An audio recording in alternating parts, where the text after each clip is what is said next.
Hello viewers, আসসালামু আলাইকুম। রাখি কিচেনের পক্ষ থেকে আপনাদেরকে জানাই আন্তরিক শুভেচ্ছা এবং অভিনন্দন। আজ আমি আপনাদেরকে কোনো রকমে সিদ্ধ করার ঝামেলা ছাড়া অতি সহজে কীভাবে কলিজা ভুনা করা যায় তা দেখিয়ে দিব। এই কলিজা ভুনাটা আপনারা যদি সিদ্ধ করে কলিজাটা ভুনা করেন, দেখা যায় কলিজার মধ্যে আয়রন ক্যালসিয়াম যা থাকে সব বের হয়ে যায়।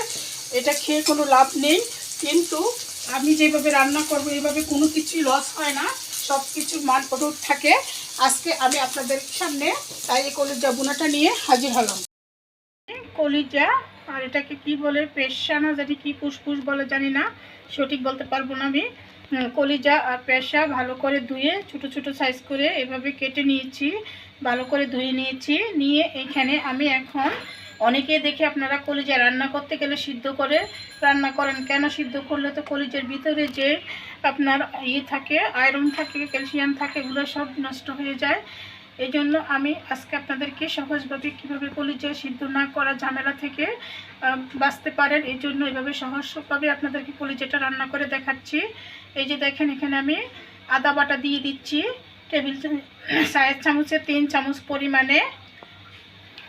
রসুন বাটা দিয়ে দিব 4 চামচে 3 চামচ। লবণ দিয়ে দিচ্ছি পরিমাণ মতো। মরিচের গুঁড়া দিয়ে দিব ছোটো চামচে 3 চামচ। জালটা যে যে পরিমাণে খান ওই পরিমাণে দিয়ে দিবেন।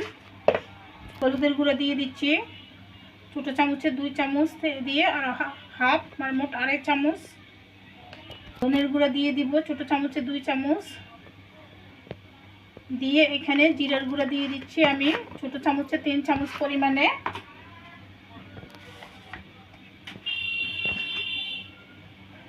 দারচিনি দিয়ে দিয়েছি 2 টুকরা, দিব 4-5টা। এলাচের মুখটাকে আমি একটু পেটিয়ে নিয়েছি, দিচ্ছি 3 টুকরা দিয়ে।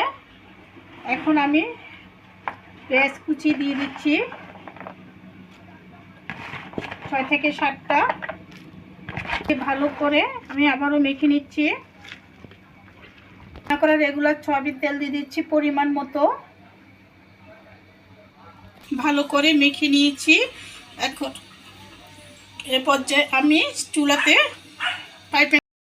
কাঁচামরিচ এখানে 10-12টা কাঁচামরিচ পালতো করে রেখেছি, দিয়ে দিয়েছি কাঁচামরিচ দিয়ে। এখন চুলাতে মিডিয়াম আছে, এটাকে আমি ভালো করে কষিয়ে নিব। এই যে আমি কলিজাটাকে ভালো করে কষিয়ে নিয়েছি, দেখতে পাচ্ছেন কলিজা থেকে প্রচুর জল উঠেছে। এই জলগুলো এখানে ভালো করে কষিয়ে নিয়ে আমি শুকিয়ে ফেলেছি। এর পর্যায়ে এখানে আমি আরেকটু আগে থেকে গরম করে রেখেছি পানি, ওই পানিটা দিয়ে দিব। দিয়ে এটাকে আমি ভালো করে সিদ্ধ করে নিব। বন্ধুরা, এখানে আমি জল দিয়ে দিয়েছি। এর পর্যায়ে এটাকে আমি ভালো করে সিদ্ধ করে নিব। এখানে আমি যে পানিটা দিয়েছি পানিটাকে শুকিয়ে নিয়েছি, দেখতে পাচ্ছেন এর মাঝে আমার কলিজাটা ভালো করে কুক হয়ে গেছে।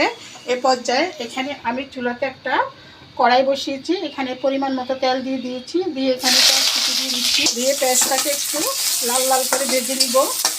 এ পর্যায়ে দেখেন বন্ধুরা, পেঁয়াজটাকে আমি একটু লাল করে ভেজে নিয়েছি। এই পর্যায়ে এখানে আমি যে কলিজাটা আগে থেকে কুক করে রেখেছিলাম এই কলিজাটা দিয়ে দিচ্ছি। দিয়ে পেঁয়াজ আর তেলের মধ্যে আমি কলিজাটাকে আবার একটু ভুনে নিব। দেখতে পাচ্ছেন বন্ধুরা, কত সহজে আমার কলিজাটা রান্নাটা হয়ে গেছে, কোনো রকমে সিদ্ধ করার ঝামেলা ছাড়াই। এইভাবে রান্না করে আপনারা একবার কলিজাটা খেয়ে দেখবেন, এটা অনেক সুস্বাদু হয়, খেতে অনেক ভালো লাগে। আশা করি আপনার সবার কাছে ভিডিওটা ভালো লাগবে। যদি ভিডিওটা ভালো লেগে থাকে তাহলে অবশ্যই লাইক, শেয়ার, কমেন্ট করবেন। প্লিজ প্লিজ প্লিজ আমার চ্যানেলটাকে সাবস্ক্রাইব করুন। এই বলে আমি বিদায় নিলাম। আপনারা সবাই ভালো থাকবেন, সুস্থ থাকবেন।